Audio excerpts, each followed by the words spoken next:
Hello, and welcome to another edition of the Motion Picture Notion Quarantine Edition. How are you, Caitlin? Good. Alright, so I was thinking that we could do... We watched Batman Returns and Batman Forever. I was thinking we could do Batman Returns, because... I don't know which one's which. It's the one with Catwoman. Okay. Well, I liked... The Ten Commandments. It's Batman Forever? No, Batman Forever is the one with Jim Carrey. Okay, I liked Batman Returns. Is that it? Yeah. Okay, I liked that one better than Batman Forever. As did everybody. I liked Michael Keaton. I went into it expecting to like him. Keaton is the best Batman. So, you know, I guess I'm really just only referring to New Girl. Batman-mobile. Batman-mobile. But I mean, like, I just was Michelle expecting Pfeiffer. to be in good hands. Right. With Michael Keaton, I enjoyed. I'll get to Michelle. I don't want to. She's going to be the majority of my comments. So Okay. the Tim Burton-ness of it was awesome. Just super cool. He really went like all out. Tim It was Burton. very tongue-in-cheek in a way that I wasn't expecting. It was very campy, which was so much fun. Danny DeVito.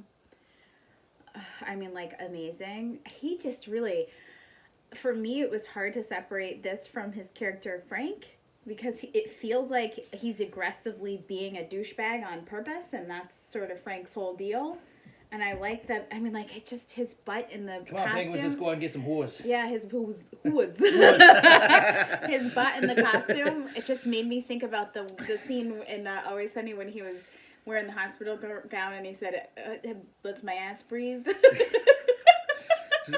Let's my ass breathe. I was like, I hadn't watched that movie in a long time, and I forgot how many like sexual references there were in there. Because that was the big thing with that movie, and that's part of the reason why Batman Forever exists, is because like parents were pissed off. Because like the first one was dark and gritty and kind of violent and scary, and you know that was controversial in its own right. But then they started like throwing in all the sexual innuendos, and I guess parents were just sort of like, oh, well, this shouldn't be. Which is kind of a bummer, because, like, you know, Tim Burton had a plan, according to what I heard, for Batman Forever, where he wanted to cast Robin Williams as the Riddler. And, I mean, he has I don't think that's a... I don't know. I think we'll get to... We don't need to stop. You're getting confused about the two different movies. We can't talk about the other movie right now. Well, I'm just saying that Tim Burton, like, it was a highly sexualized movie, but I don't think that was really... Oh, I guess the Penguin was hitting on Catwoman and women. Catwoman in a very... all sorts of shit that the Penguin said. Specific, yeah. He was being a horn dog. But it wasn't as... I don't know, I mean... It's you ungrateful hard minx! to sexualize a guy who looks like that. But obviously then... Catwoman in that outfit and her crazy hair and just like she's just amazing and she's angry and she has a reason to be. I know a little bit about the Halle Berry Catwoman from How Did This Get Made? So I know it's a bad movie. I know there's a lot of basketball in it for no reason. Oh, Jeff. Jeffrey, what the fuck? Stupid cat. Well, that's another thing. I do love a cat, regardless of their shenanigans. So I was already on board. But the tone of her frustration, she's working for a very powerful man who's trying to fuck her over. Christopher knows Walken. That he can kill her or retaliate against her, and he will, you know, she's just a nobody and a voiceless nobody. It was very like au courant. It was very like, wow, I mean, time for that again. What the hell is au courant? It just means it's really, I'm not trying to say Me Too, but it is. That's what it is. It's like, he's an angry, like, piece of human garbage man in charge, and he's got his boot on her neck through the whole movie, and she's angry and unhinged about it.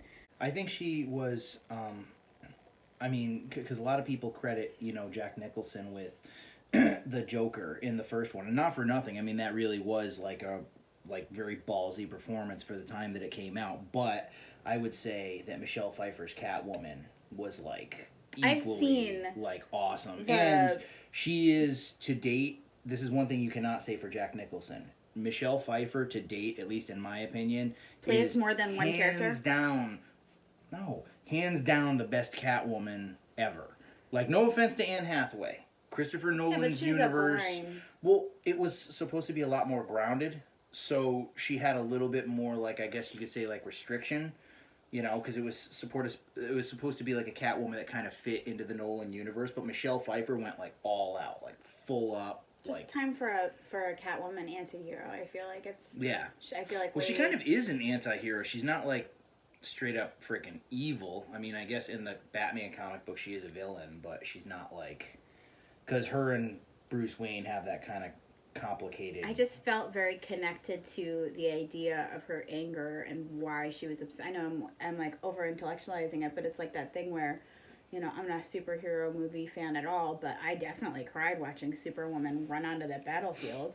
So it's this Wonder Woman. That's what I meant. I don't fucking give a shit about this stuff. I don't care. Wonder Woman. If you're complimenting a movie, get the title right.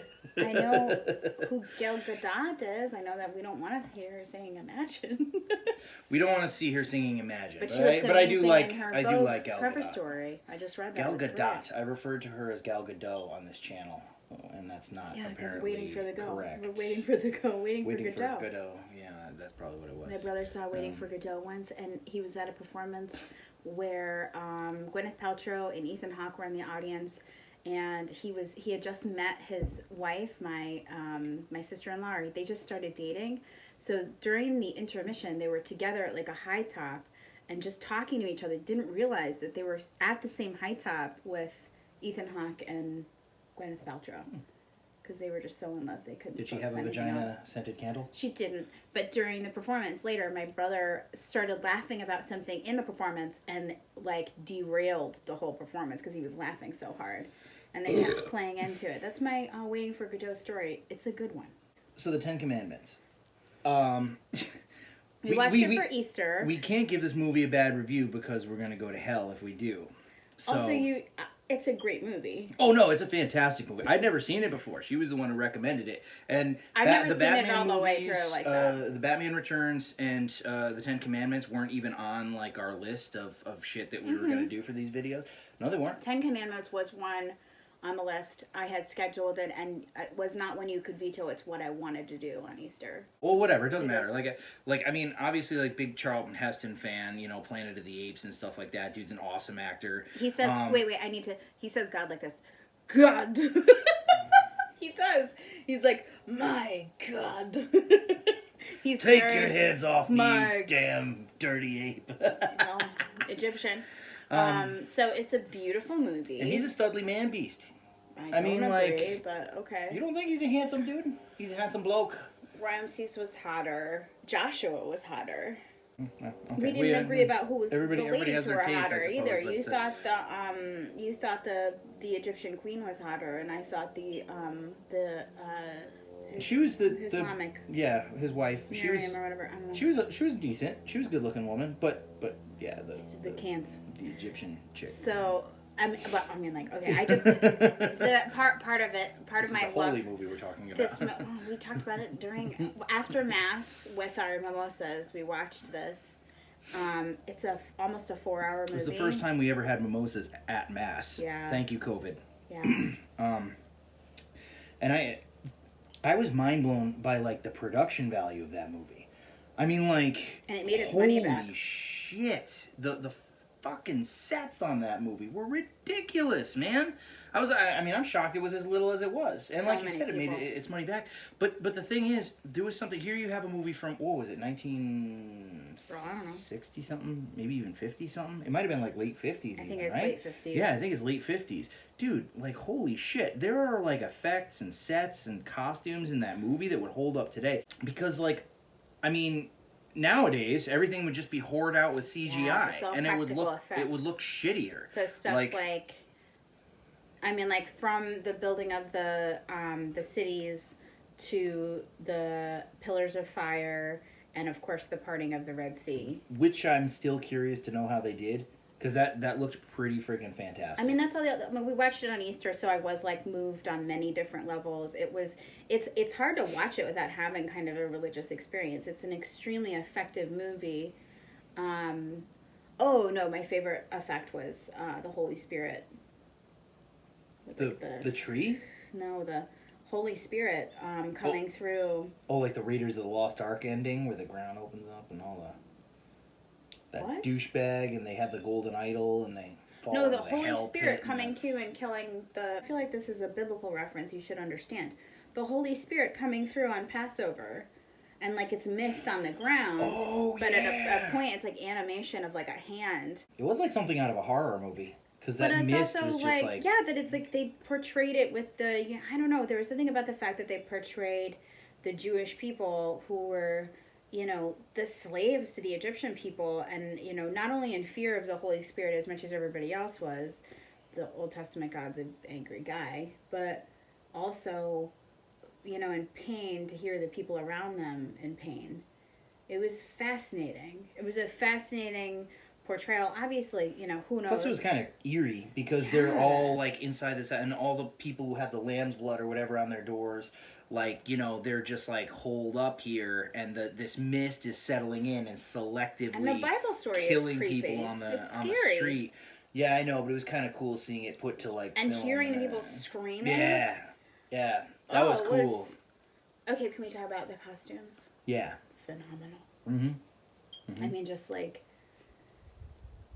I think Cleopatra did come after this, so I think it kind of set the standard. Yeah. Because I don't think Cleopatra made the money back, but it's the same.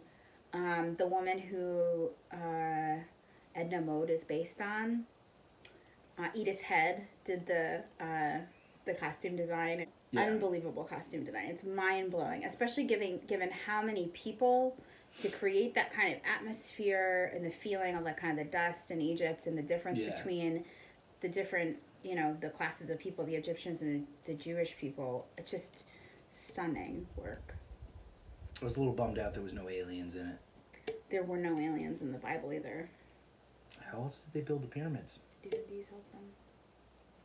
We don't have to worry about that. That was thousands of years ago. It's fine. Us? The ODs. Yeah, we're okay now. They helped enslave the Jews. No, we didn't successfully. Please do not include this in the video. All right. It's fine. I was adopted. Okay. No, now you're adopted. Okay. All right.